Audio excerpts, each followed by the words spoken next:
A man is not a human being without mercy. Everyone is entitled to their happiness. Men are created equal. Recognize this quote's movie? Stay tuned to find out or check out the title of this episode of Talking Pictures Trivia. Welcome to Talking Pictures Trivia, the podcast in which a group of geographically challenged friends explore movies through trivia as an excuse to keep their friendship alive. I'm one of these friends and today's host, Nick, and with me is... Tom. And KJ. Additionally, joining us as a guest this week is... Pat. Thanks for joining us. Pat has joined us for 10 episodes, including Maiko Han, The Fast and the Furious, and Nosferatu. Pat still conveniently likes movies. For those joining us for the first time, we start off each episode with a movie quiz, as these pivotal questions will determine who earns today's trivia crown. In round 1, each question is worth 1 point, and in round 2, each question is worth 2 points. Then, once the fierce competition is over, we follow it up with our famous movie rant where anything goes. Tom, tell us about today's movie. Today, we are starting to explore movies that defined a director by going back to 1954 in Japan. Yuji Horii, creator of the Dragon Quest series, is born, and the first issue of Chunichi Sports was published in Nagoya.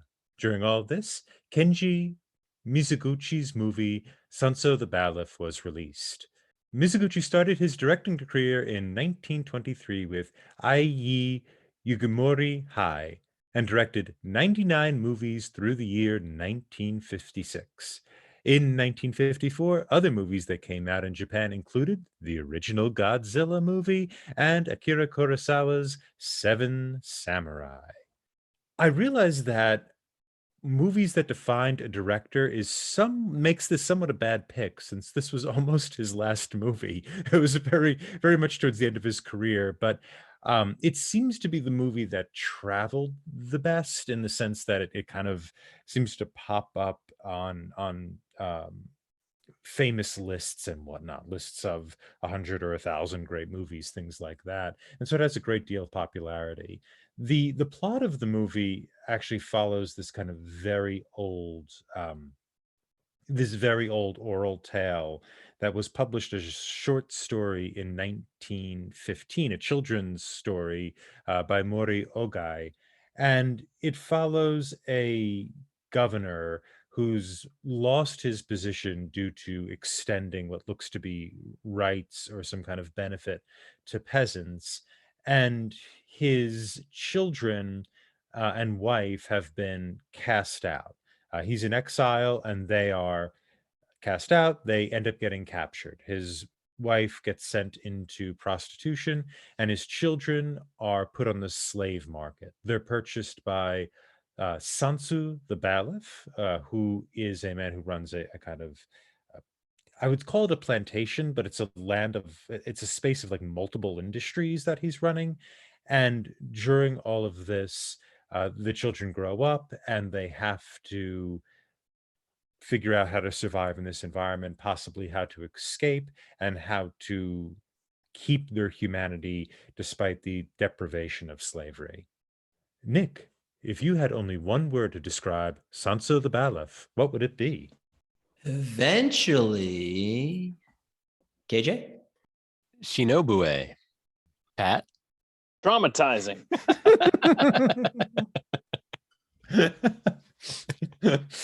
So pleasantly, too. And my word would be devotion. It's time for question 1. What does the father give to Zusio before he leaves for exile? Locked in. Locked in. Locked in. All right, KG, locked in last. What do you have? A small figurine that represented mercy, which was kind of their family motto.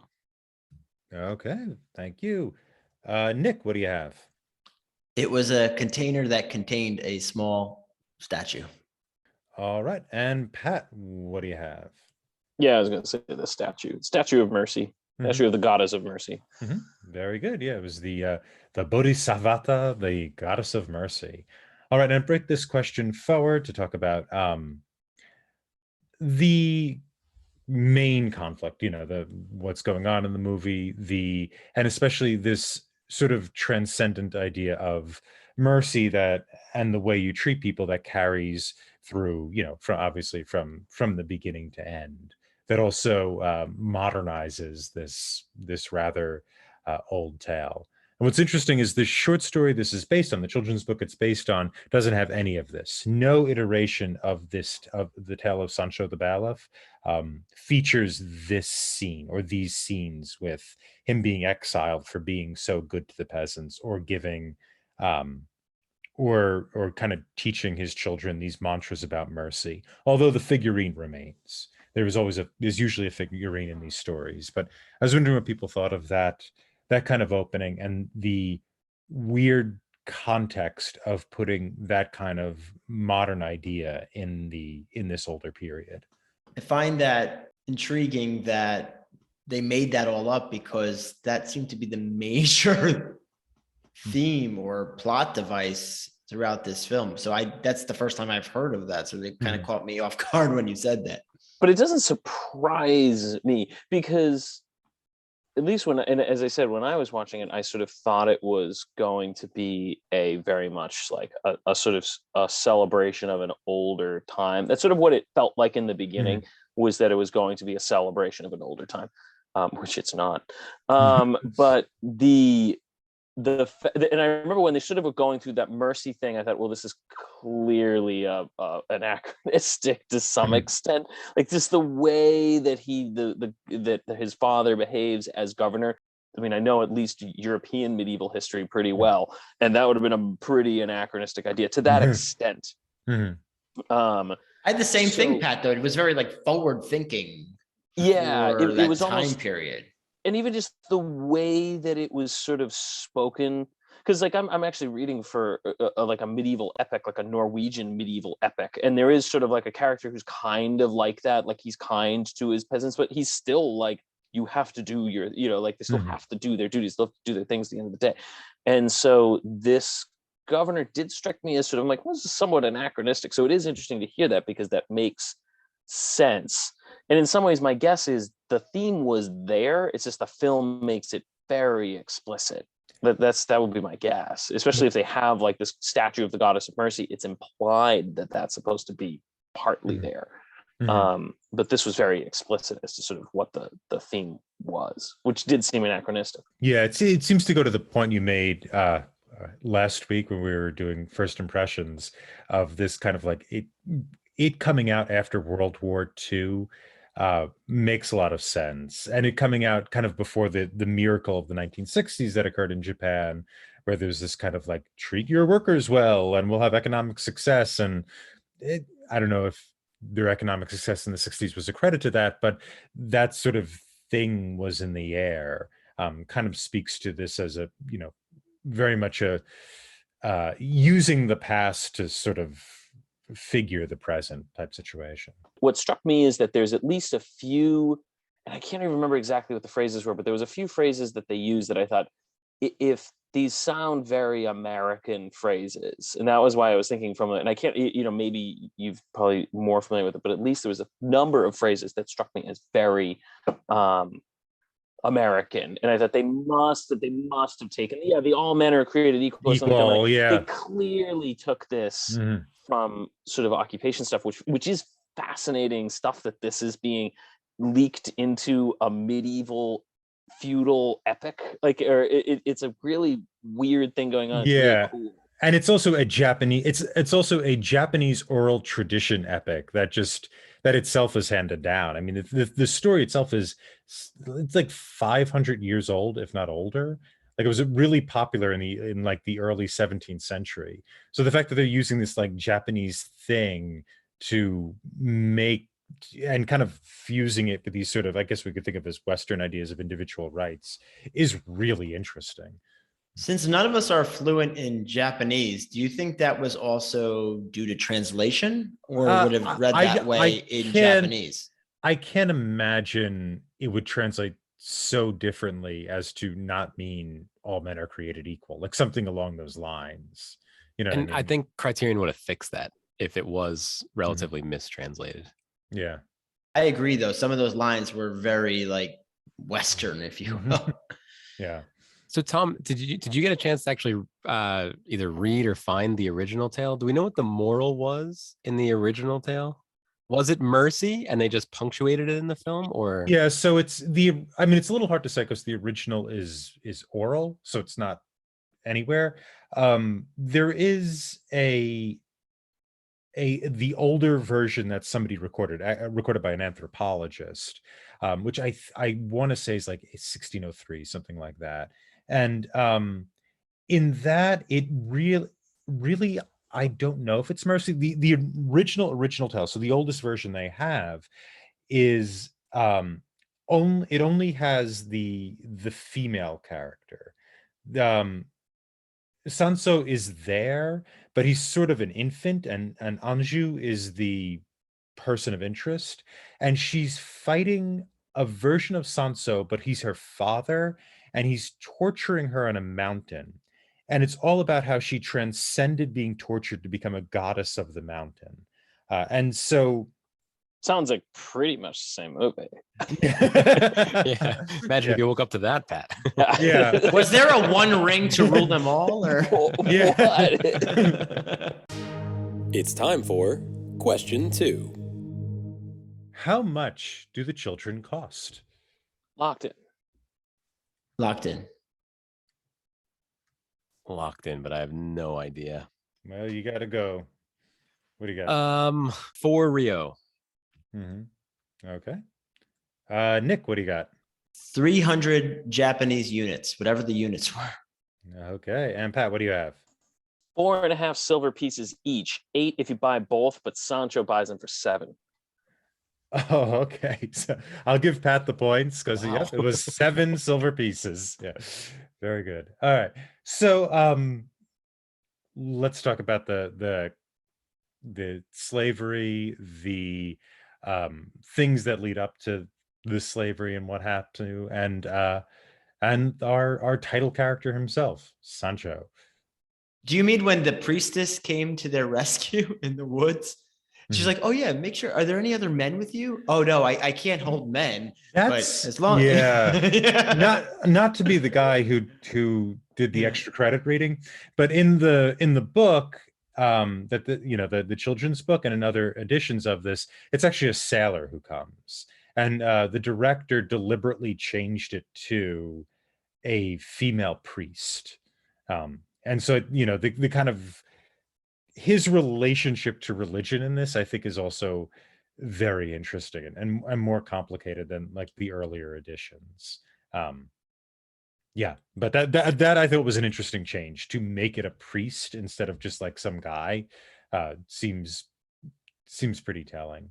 That's even more of a betrayal because you're expected, like they trust her because of her connection with the higher being, and she just she's working with the bandits. Yeah, I mean there isn't, I think, a lot of respect for the religious institutions in this. Even the son who leaves, he doesn't really he doesn't really help anybody, right? Like the temple is willing to take people in, but you don't get the impression that they are particularly active in pushing against this institution that Sancho is benefiting from. And I wouldn't have thought about that until learning about how he deliberately made that change. I thought, well, that's pretty compelling, actually. They are given their authority by the I guess, is it an emperor? I don't remember it's an emperor. So the way the authority works, it's sort of under the temples are under the protection of the emperor. It seems fairly republican in the sense of there's a decentralized power structure, but it seems like the temples, for the most part, fall under the protection or are the property of the emperor. They seem to be sponsored by, and that's why when like Sancho's people came there, they're like, "Hey, You know who's in charge of this? It's the Yeah. emperor. So Mhm. get out of here. Yeah. I mean, that's fairly feudal, though, isn't it? I mean, I guess it's not. It's not. Yeah, I mean, that's pretty feudal in the sense. Yeah, not Republican. Sorry, feudal. Yeah. Uh-huh. Yeah, I mean, there is an interesting thing going on because, again, I did not know what was going to happen. So the selling into slavery part was a bit of a shock. Harsh. It was harsh. Yeah. Yeah, it's a harsh scene. And Mhm. at first I didn't realize because they have the other servant, I think it's the servant who gets thrown into the water and drowns. I thought that was the mother at first. I thought she drowned. I didn't realize it was the servant that had drowned. So there is there's just a lot of, that's a difficult scene. I thought they were going to try to ransom them because they were wealthy people. Yeah, I thought it was something like that it was either enemies of their father or something along those lines.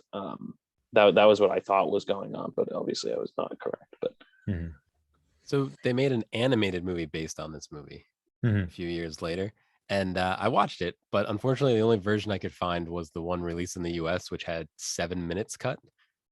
So in the version I watched, the kids did not become slaves, but I don't know if that was 7 minutes cut, right? If the US wasn't ready. What did they for be? that. How do you write? Well, yeah, that's like a big part of the film. Yeah. Do they go onto a mountain and become gods? No, there's no mountains, I don't think. They get on the boats. It's Japan. How are there no mountains?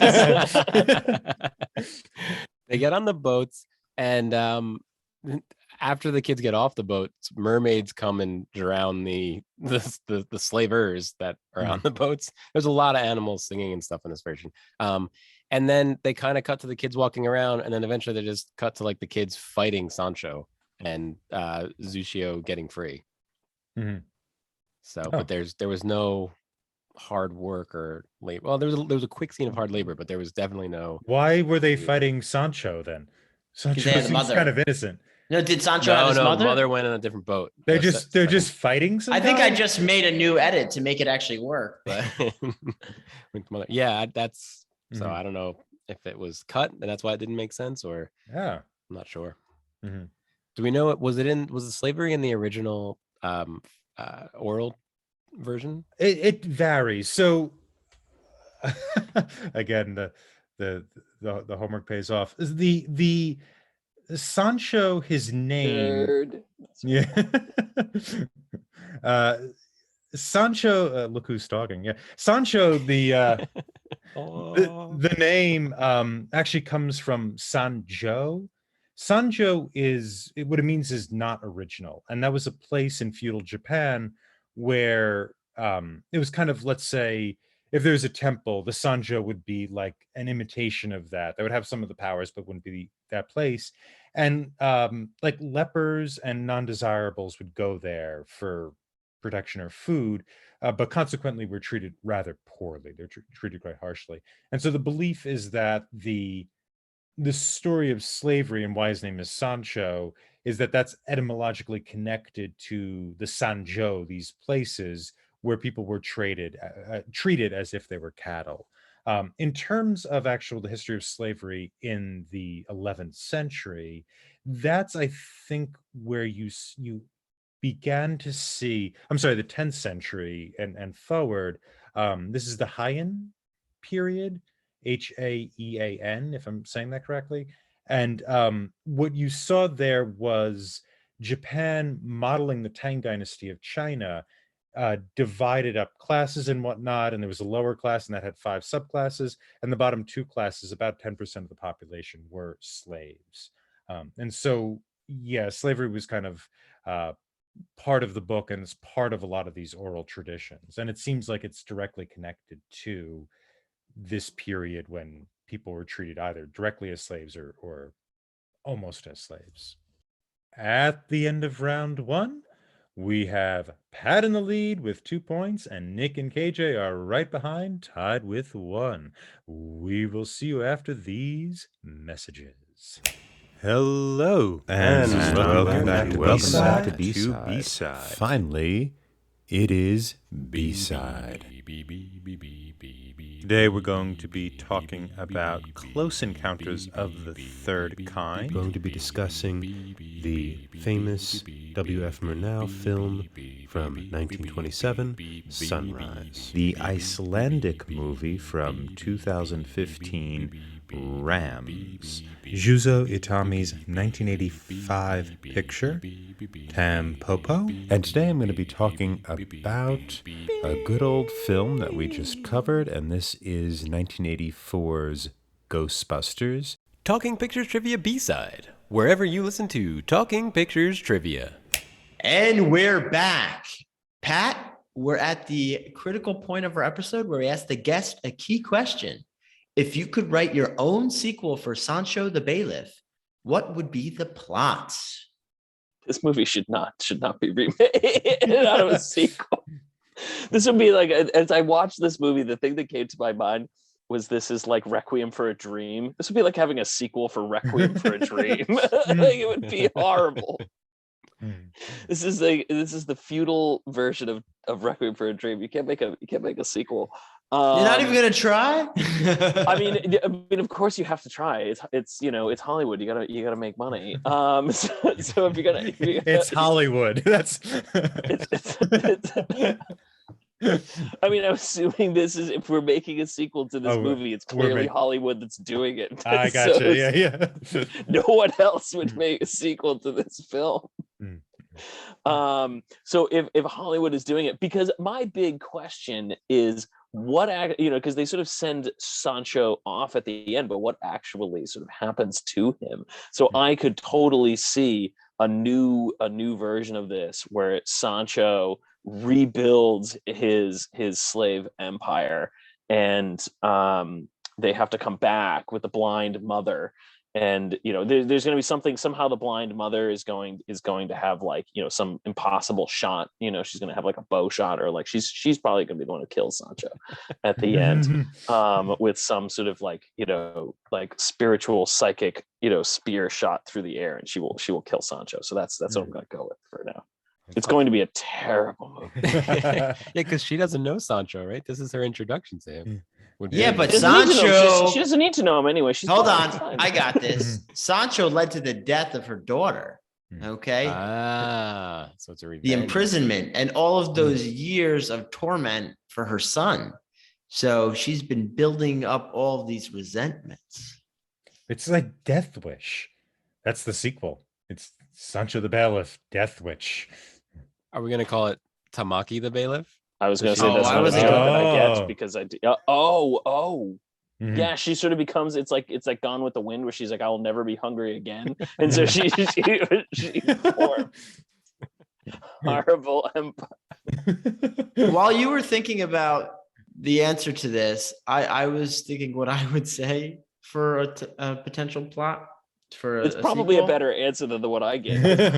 No, I mean, it's a bit of a cop-out, but you can always do a prequel on Sancho. Like, how did he become like this? Maybe he started off with this other kind of thoughts about treating people right, and somehow things happen to him where he's like, forget that, I'm going to be this guy and have all these people and be selfish. So maybe his fall from grace into what he became. Yeah.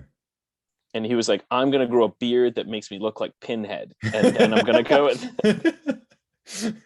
Better call Sancho. Anyone else have any thoughts? I mean, it's a tough one, because you're right. This is not meant to have a sequel. But I think that Quentin Tarantino would be a great choice for Pat's sequel. Can't you see the blind mother just killing all of the guards in Sancho's... People flying at weird angles that physics would not allow. Yeah, I mean, exactly. if it worked for Daredevil, it could work for this. A lot of foot focus. I think that would be part of it if it's Quentin Tarantino. Yeah. I would have wanted to follow the father and just have like a political drama of him trying to defend himself with whatever his story I actually was. did kind of I missed not having more of the father, because I Yeah, actually more really closure on liked it. him. I really wanted more of him. I wanted to know what he was doing in exile. I mean, at least with the mother, because with the mother, you got only the very brief clip of her as to what was going on during her enslavement, and then you get her at the very end. But with the father, you got nothing. So I was like, what did he do for all these years? I was actually legitimately curious and sort of disappointed they didn't do it. I guess it wouldn't have added much. Time. Yeah. Eventually. I don't know. I was curious, but Yeah, that would have been interesting, because apparently the island he was sent to was like the southernmost island of Japan at that time, and they're like, it's basically too far away to come back from. Like there's nothing down Physically there. and mentally. It's time for question 3. Who sends Sancho's men away at the temple? Locked in. locked in. Locked in. All right, KJ, what do you have? Trying to remember the timeline, but I'm going to say Sancho's son. Yeah, same. I think it's Sancho's son. It's Taro. And Nick, what do you have? Obviously, it was a monk. Give any more detail there? No, I don't. Okay, very good. So it was Sancho's son, Tano. Oh, I didn't get that. Yeah. Did we know that? Like, we just had to figure it out. Like, did he say his name? You know his name, and it's the same actor, and Okay. he recognizes the boy.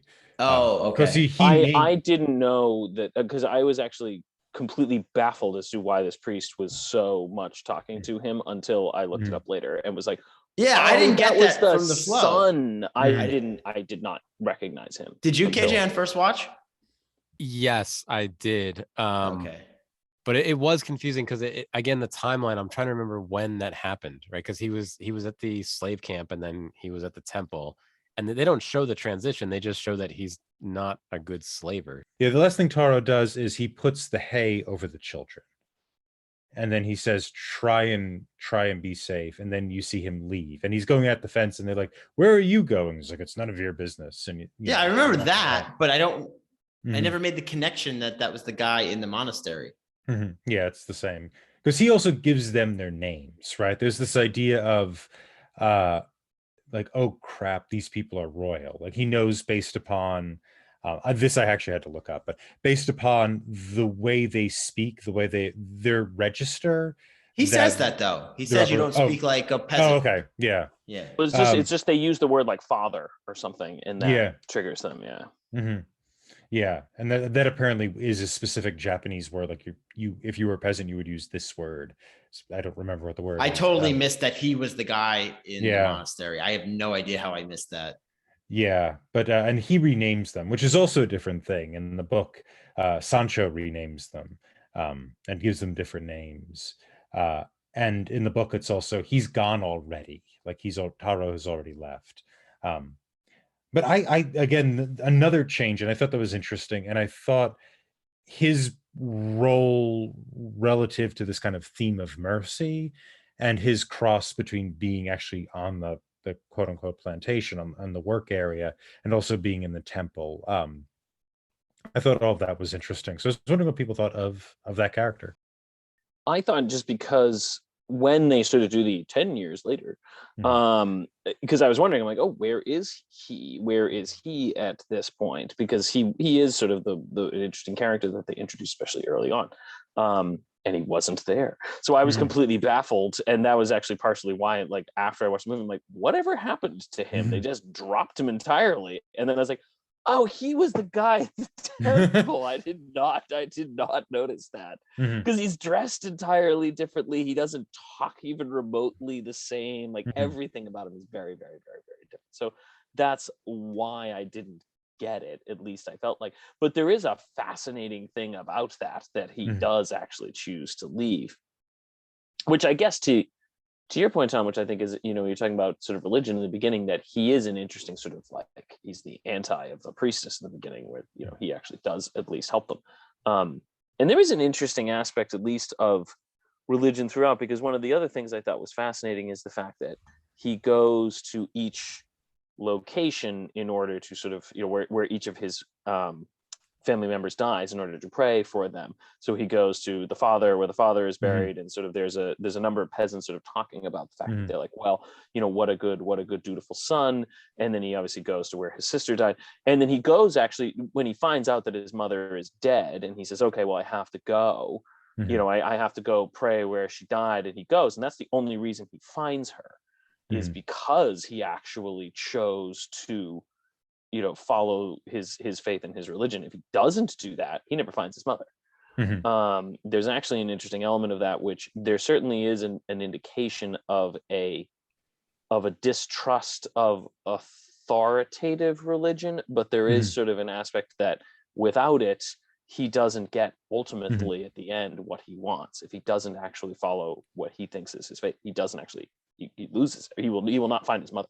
He would have left the island. So there is an interesting aspect to that as well, where I think the way that religion is treated in the film, very interesting. But going back to Sancho's son, he tells them to do whatever they can to survive. Then they jump 10 years. He doesn't do anything to help them for 10 years, and he disappears. And really, he only comes back in when the guy stumbles into the monastery, which I clearly missed. So what did he really do aside from after the fact, when they already took it upon their own selves to make a change to help them? That's a really interesting point, because you're right. He doesn't actually do anything. I guess from a plot perspective, he sets them up to help him in the future. But you're right, he does nothing for 10 years. He's totally objectively worthless to them during that 10-year period, which I hadn't thought of, because in my head, I thought he'd been helping them for 10 years until I finished the movie and looked it up on Wikipedia that he'd been in the temple the whole time. I didn't even notice that. He was praying for them. Yeah, there's this interesting kind of like dance between like, do you sort of follow this kind of universal piety of the religion? Which is connected to like ancestor worship and kind of, as you're saying, Pat, the kind of respect for your parents and looking out for your parents, the kind of filial piety that's built in there. And I don't think the movie is like strongly in one direction or the other, because I think it is, I think the changes made from the script to the book are to show showing Taro as not doing something, right? In the book, he's already gone. He doesn't know who these kids are. He's left by the time they get there. But by having him there, and also by having him not do anything, that's somewhat condemning. But like, to your point, Pat, like if he doesn't go to honor her, he never finds her. And there was actually a change from what was shot and then the script, in the scene where he goes to his father and the peasants are like, what a dutiful son, blah, blah, blah. That is not in the original script. I think the script was published in the same year, and it was just, it wasn't there. He added that in on the fly. And so there is, I think, a kind of live tension there, an aporia between like how effective is this kind of religious faith. It's both limited in what it can do, but it also clearly is what leads him back home in a sense. It's time for question 4. What is Zusio's mother's job at the end of the film? Locked in? Locked in, but I have no idea. I think this is going to Pat. All right. Well, what's your guess? She has to sweep the little area that she's sitting in.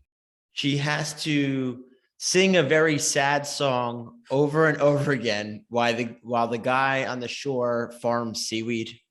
Yeah, I didn't actually know entirely what she was doing. Yeah, she had the little broom and she was just whacking it on the ground. I didn't realize that was a job. I thought that was just a tick. But she's hitting some sort of object with a reed on the beach, but I didn't know what she was actually doing. Was her job only displayed in the book, Tom? No, that's supposed to be a job. It's supposed to be she is a scarecrow. She's supposed to scare away the birds from.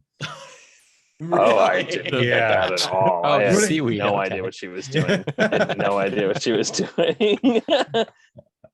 How about, you want to do a different question since no one got that? No, it's okay. Yeah, it's a little unfair to Pat because Pat As just long as I won. win. Yeah, he No, I'm won. kidding. Yeah. No, You can do that's no another fun. question. Do another Well, question. That's no fun. Just Let's for let's fun. have it be a real Yeah. challenge. Yeah, let's see. The Who wants to win because the other guy missed the buzzer shot? You want to get the buzzer shot. That's a Yeah. better win. So Let's here's, make this a 3-pointer while we're at it too. let's right? okay, whatever, sure. Here's a good question. It's time for question 4. What does Anju tell the old woman who's dying in the woods to do? Got it. Locked in. Locked in? I'm gonna lock in. Okay, what do you have, Nick? I think it was something about like don't let them hear you yell or not making a lot of noise. Okay. KJ, what do you have? Hold the rope? Pat, what do you have? Don't let go. No, she tells her to be reincarnated as a rich person. Mm-hmm.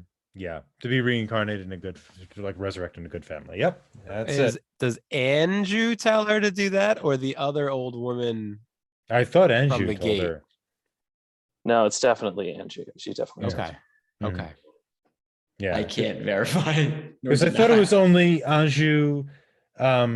She's the only one that goes with her. Yeah. Yeah, I thought it was the siblings, and then there's a guard.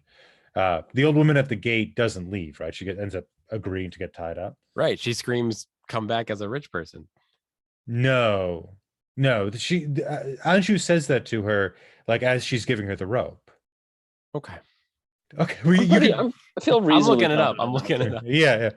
So I really, what I wanted to do was talk about the ending, not about to be resurrected as a good person or not, and that, yeah, what we thought of that ending, what you guys thought of that ending.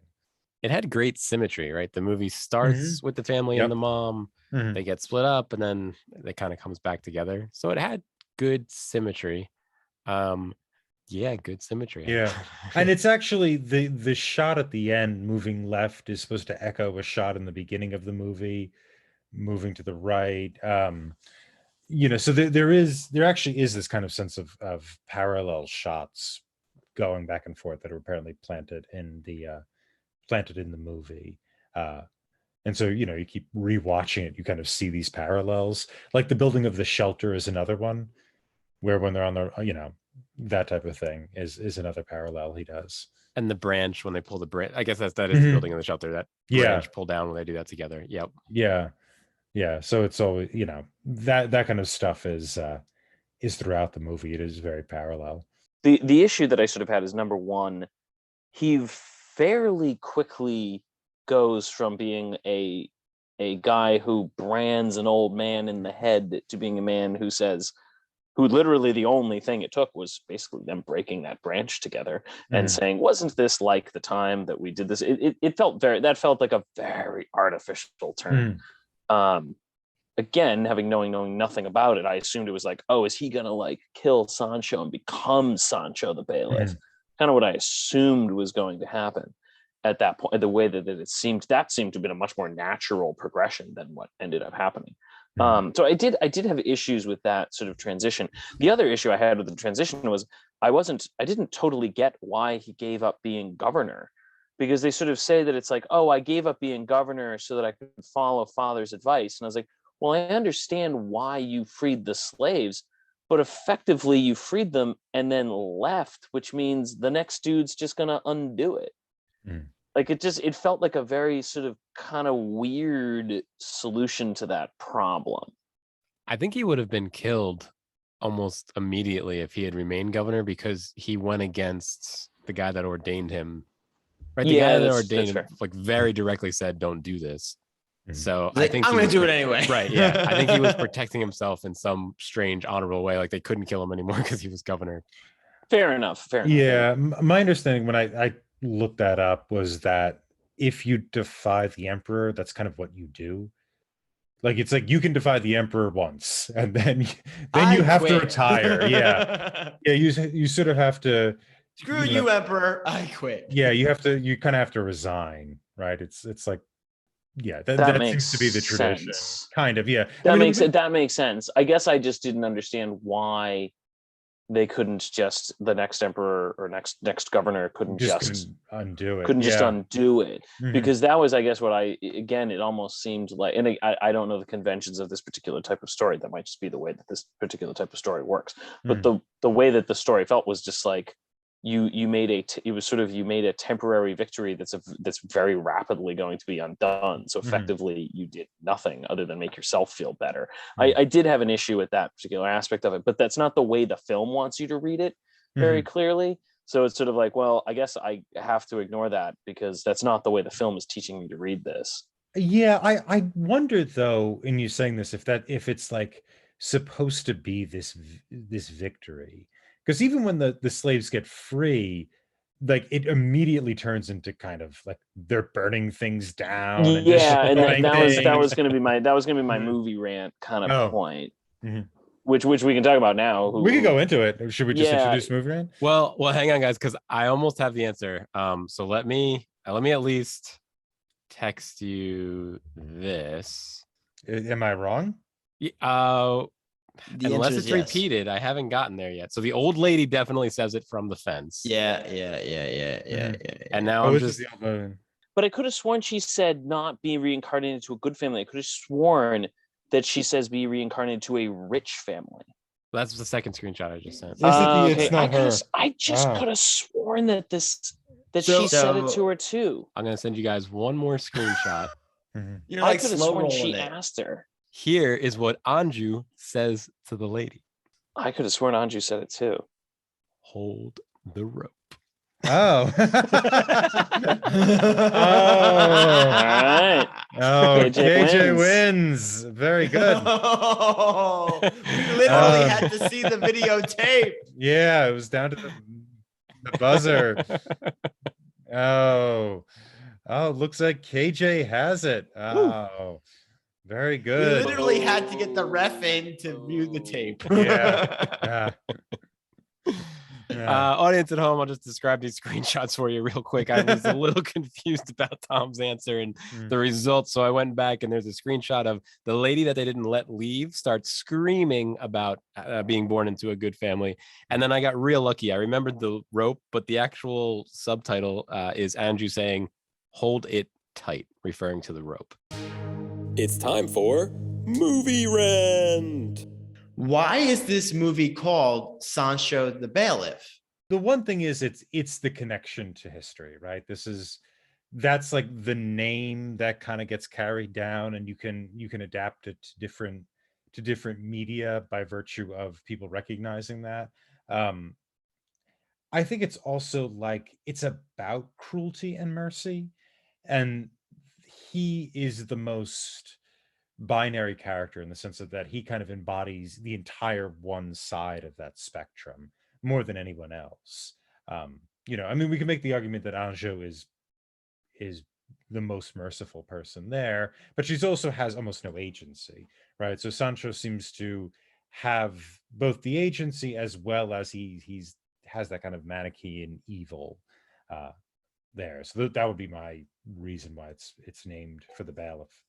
The reason for my question is because he is not the main person we're focused on, yet the title is focused on him. I thought it was for that exact reason, because the easiest way to always answer these questions is, okay, what if it was called something else? What if it's called Anju? What if it's called something else? Okay, what does that immediately do to Sancho the Bailiff? He's just a caricature. Like he's literally just he's a plot device to sit there on his throne drinking sake, yelling at people. Like that's his entire function. He doesn't do anything else, and so he's incredibly easy to write off. He just becomes the guy that you can just be like, well, that's just the evil guy, let's focus on how the good guy won. But if you name it Sancho the Bailiff, you can't do that anymore. You have to consider him as a integral part of the film and the world that it's depicting. He can no longer be the white witch. He can no longer be this sort of person that's just pure evil. You have to give him his due. I think that's why you do it, because if you don't, he's gone. It's easy to dismiss him, and that's not what the film wants you to do. The film does not want you to dismiss him. Yeah, that's what I thought it was. Yeah, I think that makes a lot of sense. Yeah, I agree. It also made me think of another sequel, Sancho the Ski Lift. And he had to like bring people up the mountain back then, and then they came back down. I don't know. That's how he made his fortune.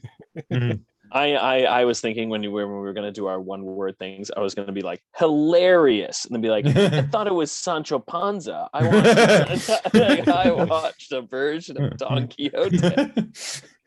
What did you guys watch? I find this to be a really interesting scene, and this is another one of those things where I'm like, I'm not quite sure what the film is trying to tell us. Is the scene after they're freed, and they show Sancho the Bailiff's house, and there's this bacchanalian thing going on, and then they literally burn that house down. And there's obviously, like, you could read it as, well, great, they burned that house to the ground. But there's also this thing of like, which I can't tell how the film wants you to read it, because there's almost this aspect of like, these people were given freedom and they're using it very badly in that scene. Like, it's just like, this is just them destroying everything instead of taking it over and using it and building new things or whatever they want to go do. Like, this is going to end. So ultimately the question is, this is going to probably end very poorly for those people. No matter what happens, they're probably not going to do well in this world.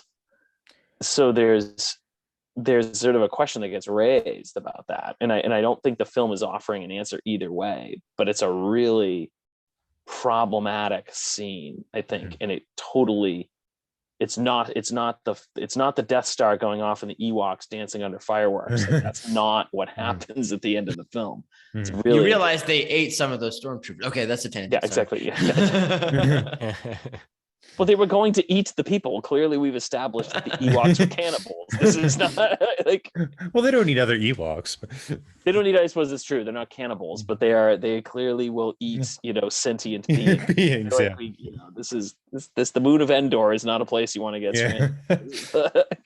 So another interesting thing about that scene is, while the house is burning and Zushio's looking out, his Ayudamente guy, his helper guy, it says, "Oh, like, don't worry, Sancho and his family got out." Like, they wanted to make it clear that they weren't killing Sancho with this act. They were just burning down the slave camp or his house or whatever you want to say. It doesn't make the scene any better. I just thought what it reminded me of is I was reading a short story recently. It's a Turgenev short story called The Singing Contest. And basically there's like a contest that goes on between these two singers, and it's supposed to be this moment where these, like, it's supposed to be Turgenev in like the countryside with, like, it's a Russian story with these peasants and this kind of thing, and they witness this beautiful contest between two incredibly talented singers, and they choose a winner from them. And then the consequences of this beautiful outpouring is the entire village gets blackout drunk and starts trashing stuff. And it's like, is this whole thing where it's basically like they can't handle the fact of like the wonderful thing that's happened to them, and they just start destroying stuff. And it reminded me of the ending of that scene, where it was just like, if you cut that scene, you assume that everything goes great for everybody. And if you add that scene, it's like, I don't think it goes well for them after they're free. Like, I don't think it does. And I don't know what the film's telling me. I don't know. Going back to KJ's comment about Sancho and his family getting out, keep in mind, we're talking about Sancho as he's a villain, a slave owner, and all that. But in his mind and in his world, he is a highly respected person. The emperor's governors applaud him for how productive his property is and wishes that other people could do that. So he's in high praise. So when they say, "Oh, he's okay, he got away," I mean, it's not necessarily about him there, because he thinks he's doing well in this world. He doesn't see these things as crimes against humanity, which is crazy to us, the audience, but a different way of how he views his place in this world. it seems like, I think, just taking all this in, that you get to the end of this movie and maybe not that much has actually changed, right? Because I think, to Pat's point too, of like, well, he resigns his post because he went against the emperor's wishes, and it seems like Sancho isn't coming back. I think that guy's gone, but probably another Sancho waiting in the wings, and all the people who were slaves don't seem to be acting particularly responsibly. And and then the movie also ends with him, like, with the blind woman on a beach, and he seems not to have anything, and she certainly doesn't have anything. So I there's a sort of like, the good guys win, but there's no prize. Well, yeah. Well, you wonder how much can grow. I mean, I guess I focused on the phrase, which you're right, Tom, because there's the great, which I think it's such a great phrase at the end of the film when he's with the mother and he says, "We are alone," which is always such an odd thing, because you could say "I am alone," but "we are alone" is always a weird phrase. It's almost self-contradictory. So the fact that he's literally saying "we are alone" with his mother on the beach, there's an element of that that's hopeful in the sense that it's we, but there's also an element that's very sort of like, was any of this worth this, because we are alone, we've lost everything. And I think it's a testament to how well the film works, that it's not going to offer you an easy way out. They easily could have given much easier endings to those things. They could have shown the slaves taking over and turning it into a new what is it in Monty Python? A socialist collectivist, owned by like whatever. It's an anarcho-syndicalist. Anarcho-syndicalist commune. Yeah. They easily could have gone that route, but they don't. He's not a simple vote of 2/3 majority. 2/3 majority. I am the king. No ladies giving out swords. But they could have given this easily. They could have given this a positive sort of outcome. And again, I don't know the original fairy tale story, but there is a very given how other changes he made, he easily could have turned this into a very positive thing, and he doesn't. Like, they are going to repeatedly cut the rope out from under you. So. And the book is in the book, how it ends. Well, there's one edition where it's like they bury Sancho and then have his son saw his head off slowly, that should have been in the movie. But in the children's book, it's not in the children's book. In the children's book, what happens is Sancho remains in his post and he just pays everyone. And it turns out paying them actually makes them more productive. And so the plantation ends up doing better. And so it becomes a kind of, this is how you do good management. That tends up being kind of the ending message. So it's much more positive, albeit a little creepy. So like, these kind of changes, I think they make the movie uncomfortable. It doesn't end easily for us. And it's wildly uncomfortably. I was wildly uncomfortable at the end of that movie. Yeah.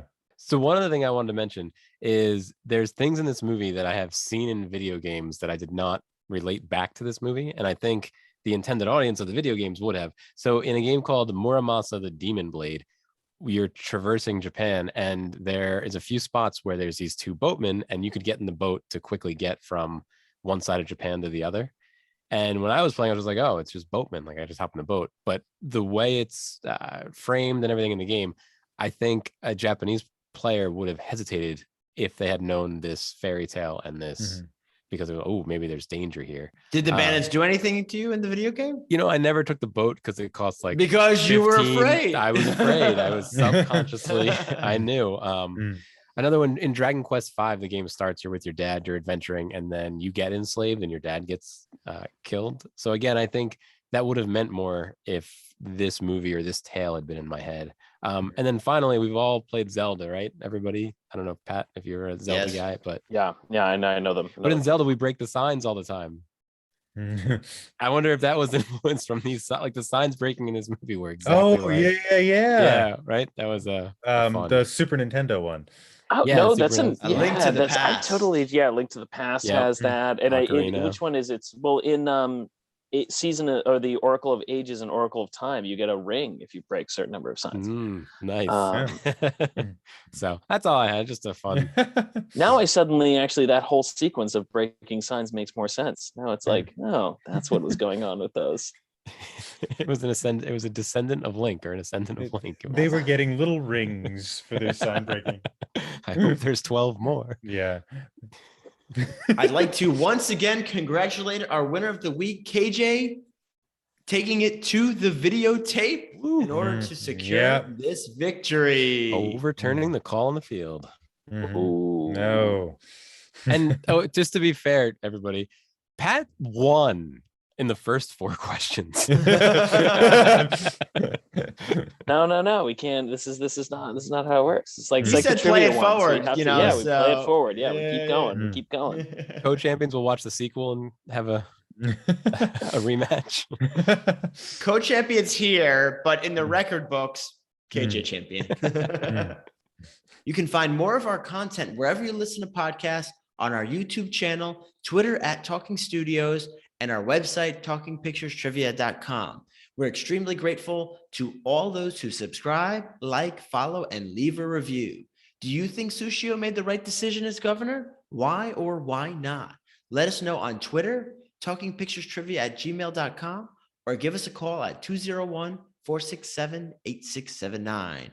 Thanks again, Pat, for joining us today. Thank you for having me again, guys. You can find me on Twitter @ThomasLehman15.